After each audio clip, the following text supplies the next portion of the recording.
nai gadi a kanta nai wankin mashin da mota, an ɗora siminti a kaina duk domin ta huta, amma ta manta dukkan abin da nake mata yau ta gini.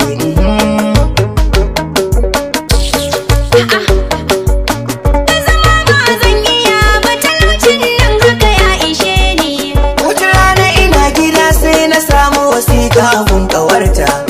ta ce ita za ta zauna da ni har ƙarshen rayuwarta, a take abun na yarda don na yaba da hankalinta, aka yi auren mu yau gashi na yi gida da kuɗi da mota.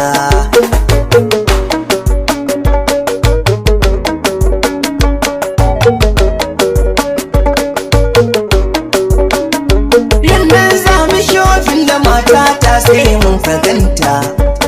gadi a kofa da kayan